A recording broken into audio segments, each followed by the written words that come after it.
Welcome to Let's Talk Midlife Crisis. I'm Ashley. And I'm Tracy. We're your go to hosts for all things midlife, menopause, and moments of pure mayhem. And today we have a special guest with us, India Gary Martin, founder of Act Three Convening. Welcome, India. Welcome. Thank you. I'm so excited to be here with both of you. We're excited to have you. Yes, yes. And talk more about Act Three and the event that's coming up and how it all began. Yeah, I'd love to. Um, so I am. It's an interesting. I'm going to tell you how I describe myself. Okay. I am somebody who has always been very focused on women and women's issues.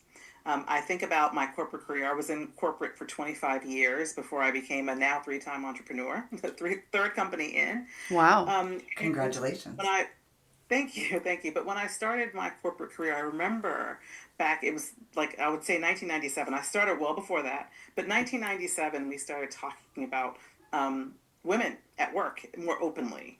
And so I jumped on that bandwagon very quickly, have always been very focused on women in the workplace in the first instance. And when I left my corporate career, I was in investment banking for 25 years. At my last job, I was the COO of technology and operations for JPMorgan Group globally. Wow. Um, and but I needed to do something different. And so a lot of my work now is focused on leadership advisory, executive coaching, and helping leaders be better leaders around the world. So I enjoy that work. But here's the thing, and this is how Act Three came out, and it kind of lends itself to my history. As I was doing a lot of my coaching, I recognized that a lot of the senior women that I was working with, the conversations we were having were never about work really when we were coaching. It was always about the things that made it challenging for them to do their work. Right. Right. And so like caretaking, it was, my father has dementia. I'm trying to figure out how I'm gonna manage that. And in the same breath, and this weekend I'm away because or my daughter has a volleyball tournament, or my son has a baseball tournament, or whatever it might be. And there was that balancing. It was the changing nature of my relationship. I'm in my 50s. My husband and I have decided after 35 years, or wife decided after 35 years, that we're not going to be together anymore. And now I'm No. entering this new phase of my life, and I don't know how to manage that. Or I now have adult children that I'm trying to manage who were used to be children, now they're adults. Or, identity. I'm no Yes. longer seen as a young, vibrant woman in the way that I was, and the invisibility is really hitting me. It was all these things, menopause, obviously, which is getting a Right. lot of shine at the Obviously. moment. There were all these things around women and their ability to be able to function, and I thought we need a community, and that's where Act Three was born. Wow. That's Well, amazing. it I is. love that. It is. Yeah, and that's one of the reasons why we started Yeah. this podcast as well, was to create a community of like-minded women, primarily women, that are going through midlife and all that encompasses. Yeah. We have a pretty unique group of friends where it ranges from, 40s to 60s 70s, and 70s. Tina says. And, and so we're all kind of in different phases of that, midlife, I guess you could say. And so we would have these discussions with each other, and it was like, we need to create a group, a community, like you said. So, yeah, I think it's great that a lot of people are doing this now. Yeah. It's so important. It's really important that I think the overarching theme that comes up for me is isolation.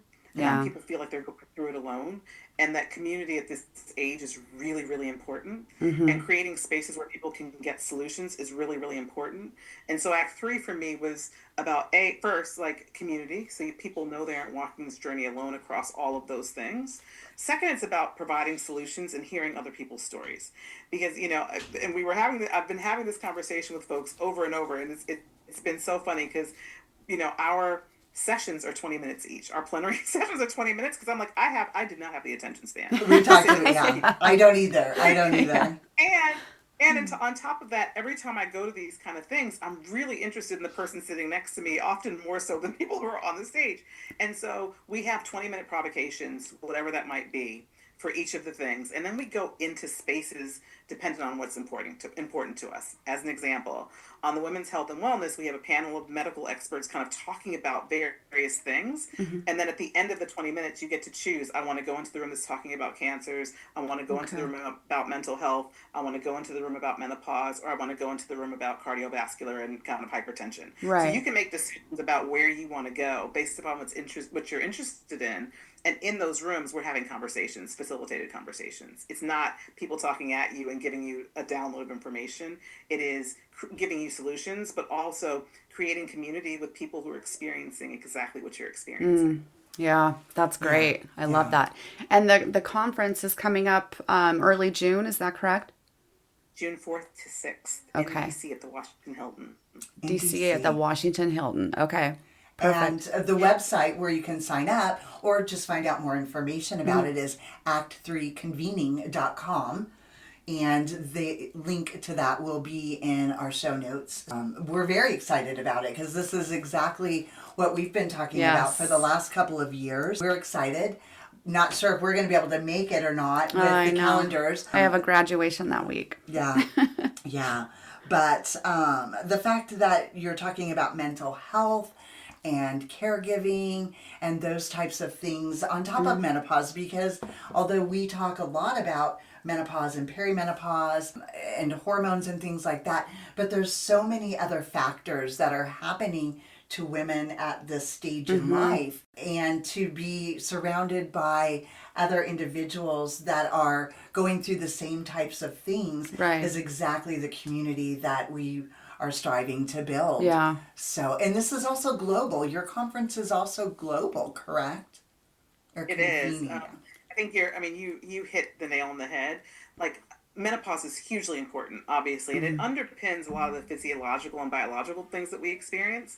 But those things actually influence all the other things I talked about, right? Right. So, whereas, when I was 30 or 35, it was a lot easier for me to navigate the 360 caretaking thing. Now that I'm 55, I'm like, what is going on? My hormones are all over the place.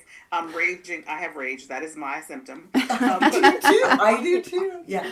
Right, no hot flashes. People have different symptoms. Yeah. But my point is that we made a really conscious decision that whilst menopause is important, it is not the thing. Like, it's actually, people need solutions about that, but they also need solutions about all the things that women inevitably face, and that we don't get to choose it either. Like, you don't get to choose whether or not you're ever going to go into menopause. You often don't get to choose whether or not you're going to be looking after, family or whomever it is. You're not going to be able to choose that we start to lose people at a certain point in our lives and what the grief and healing of that feels like. There are all of those things that are impacted by menopause but aren't menopause. Right. Right.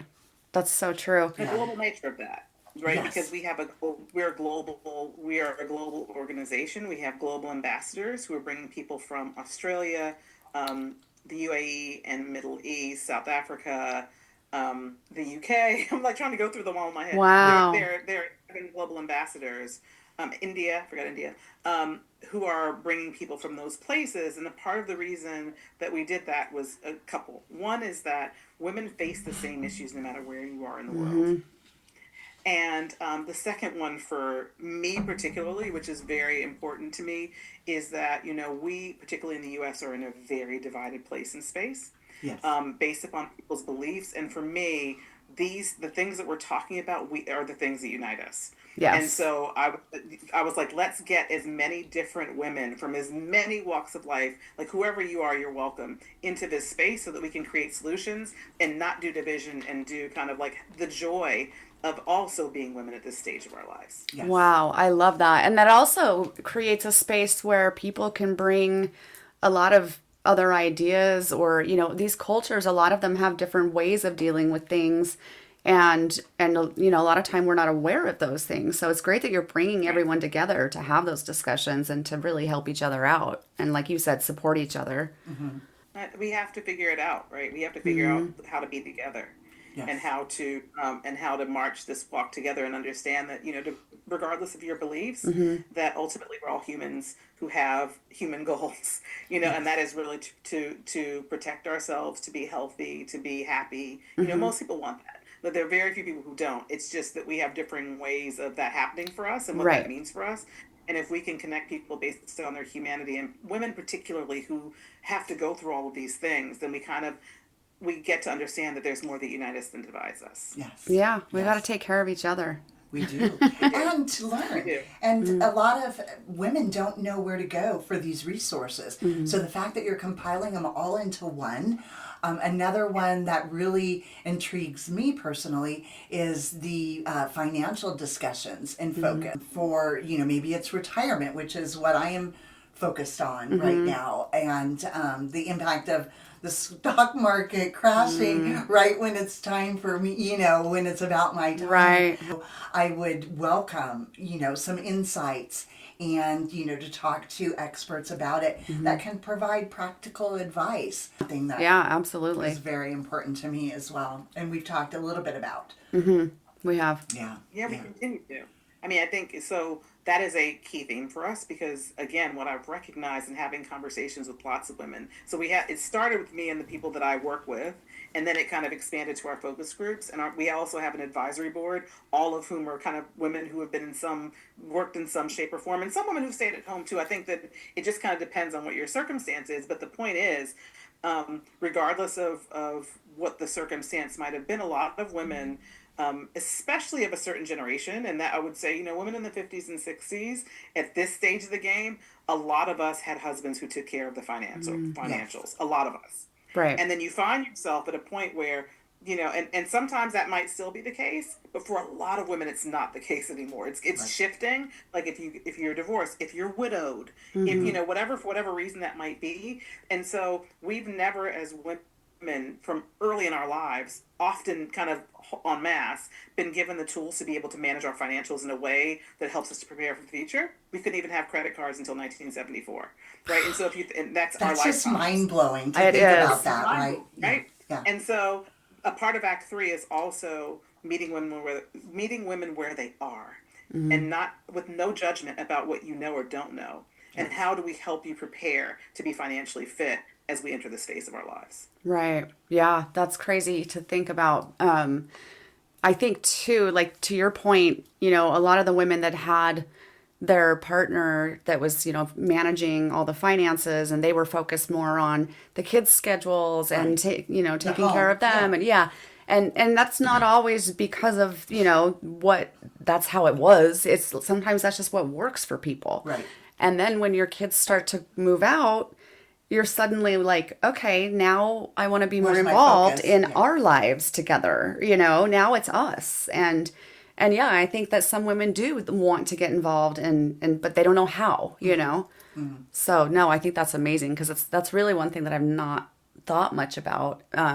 Mainly because I raised 3 kids by myself. So Right. I took care of everything. Yes. So Yeah, and there's that, but there's also this notion of like, okay, I have 3 kids. I have 3 kids too, and I'm like, there's this notion of having 3 kids, and then being like, okay, now that they're all gone, do I need this space?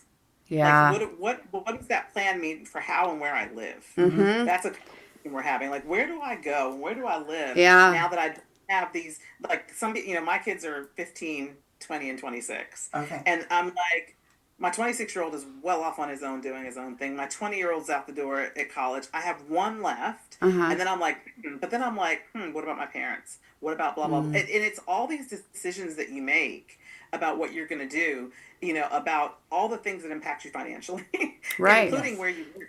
And it might not be a time financially to make a change, to buy a different home or something like that. So there's a lot of things that you have to consider. But that's one thing I did in the last couple of years is I downsized. Went from a huge 4-bedroom house to a 1-level 3-bedroom. It's like the perfect size. Still have a Forever spare home. room if a kid needs to come back, but So yeah. Yeah, and with relationships as well. As you grow older, if you've been married for a long time, you're much different at 25 than you are at 55. And I think that you had said that just recently as well, Yeah. India. So to be able to focus on that as well too. And we've touched on that a little bit, getting to know your partner again. Right? Without the children. And your new life together. Your new life Yeah. together. I think it can be a little bit scary for a lot of women, right?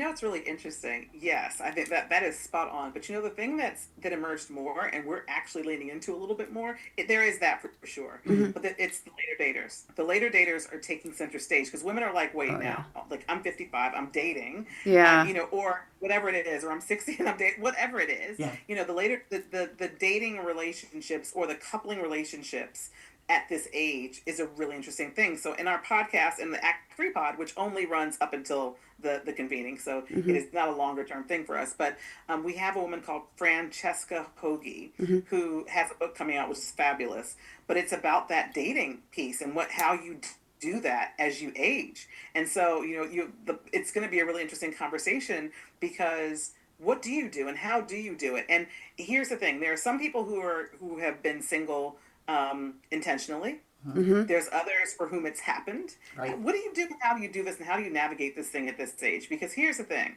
most of us know what we don't want for Right. sure. Yeah. We know what you don't want. It becomes, how do you figure out what you do? Yeah. And then what do you take to make like really intentional decisions about what that looks like for you in the future? Yeah, and for me, Wow. I'm a later dater. But dating apps, I am not comfortable Yeah. with dating apps, and that's how it's done That these seems days. to be, the way So, people meet now. Yeah. We've had a couple episodes on alternative means of meeting people, like the Time Left app, Dinner with Strangers was something that I felt passionate about that I've actually tried with a friend of mine a couple times, where you sign up and there's a specific destination, a restaurant, and there's a couple tables of 6 or 12 people, and you go to have dinner and just Meet people, meet yeah. people and have conversations. And even if there's no connections, you are out there meeting people, which I think is also important later in life. Maybe you're not as close with your friends anymore, or you are You more work from home, involved. You work from home, or Or you're your children are retired. grown, so your mom friends, everybody has changed. Their lives have evolved, Yeah. and you may not be as close anymore. So it's a good way to meet people as well, or just to have something to talk about. Yeah, You know. true. Yeah, Sure. I like that term though, later daters. yeah, yeah. I do too. There's a documentary. Not documentary. It's a reality show on Netflix called The Later Daters. It's Oh. fantastic. If you haven't seen it, it's hilarious. I would seen love it. to see Have that. you seen it? It is so funny, but it's wonderful. And I think that this freedom at now for us to be able to do that and talk about it openly is so important, and Oh, yeah. to take the stigma away from like being a person who's in their 50s or 60s or 70s or 80s or however old you are, Right. and dating, not necessarily making a marital commitment, or being with somebody long term and deciding that I like being with you, but I don't need to marry you. And then some people are in that space, and that's okay too. And so I think those kinds of like opening those doors and opening that conversation and breaking the stigma and making it okay for women to make choices that benefit us Yes. intentionally is the whole purpose of this, whatever that might look like. Yeah, and really important conversations that I think will be helpful to people. Absolutely. And also, and fun. Very on top fun. of everything, to be fun. But also those that are maybe changing careers in midlife as well. That's a huge topic, and I know Ashley is in the process of maybe changing her career. It's been something Yeah. that you talked about for a little while.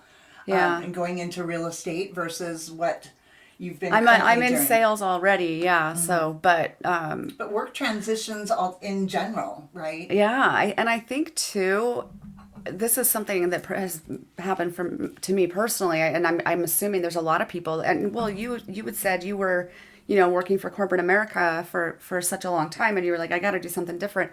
I kind of am in that same space. I worked for corporate America for many, many years. Now I own my own company, but it's in the same business. I've been in the industry for almost 30 years, and I'm kind of burned out. I'm like at this place where I'm like, okay, I'm in my late 40s. If I'm gonna make a change, I feel like it should be now. And so yeah, I think a lot of people get to that point where it's like, should I make a change or should I just write it out? But you don't want to get to a point where you're just not even really performing, or you're miserable, or like you used to, because you're Right. so over it and you just need something different.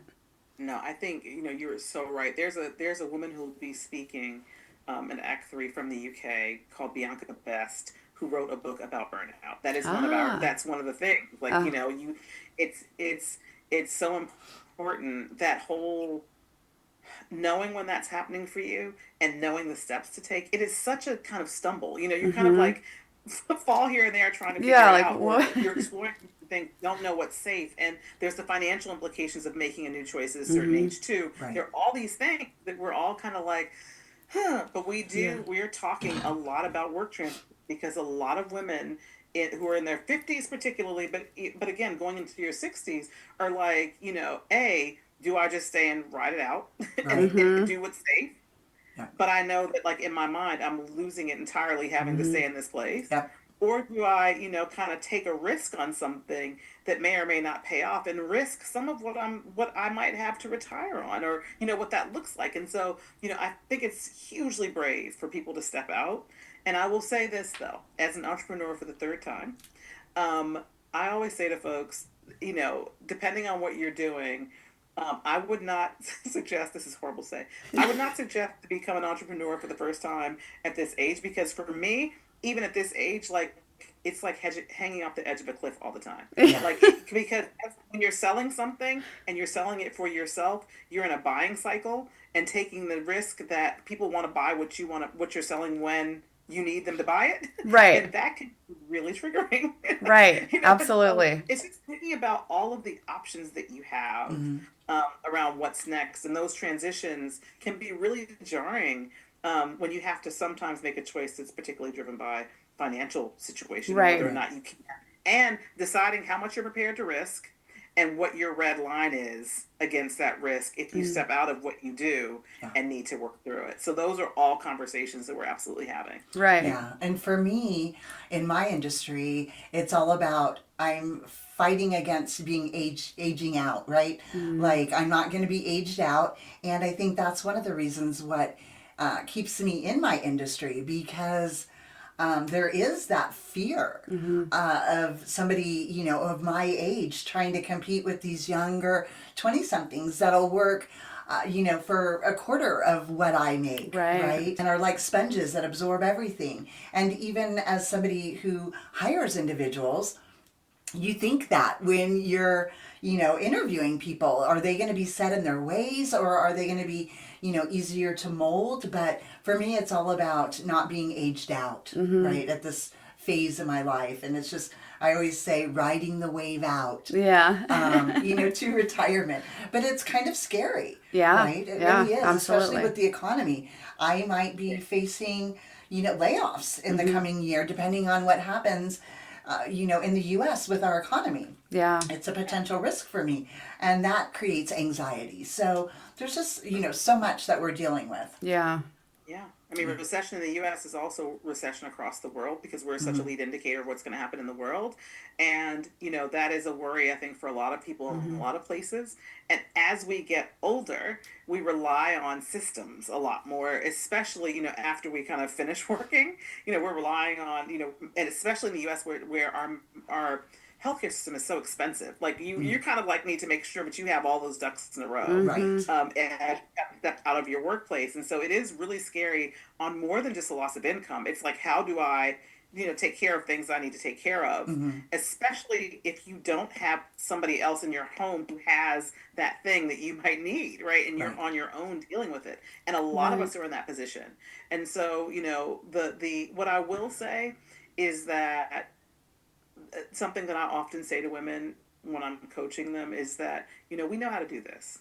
Mm-hmm. That's the thing. Right. We know how to do this, and we are so resourceful, right? And we've had, a lot of us have had to make a way out of no way, and we'll Yes. figure it out. And so, I remind people of their power, women of their power particularly. I mean, we can give birth to humans. We Yeah. can give birth to humans. We can do a lot of things that are actually quite magical, Right. and lose them, and do all of the things that ensure that we have people who are contributing to our society. And so, I remind us of our power first, and then the challenge next. Right. Because if we can kind of sit in our power and think about what's really important, which is us and our families and our ability to be able to put one foot in front of the other and wake up every morning and breathe first, then the other things are not inconsequential, but they become less important. Yeah. Yeah. That's amazing. I like that. Think about your power and then the challenge. I think a lot of us, can look back and think about times in our lives where we just thought, I don't know how I'm going to make this work. I don't know how. I mean, I became a single mom very young and wasn't making a lot of money, was very early in my career. And I just remember thinking, how am I going to do this? This is not possible. I don't know how I'm going to do this.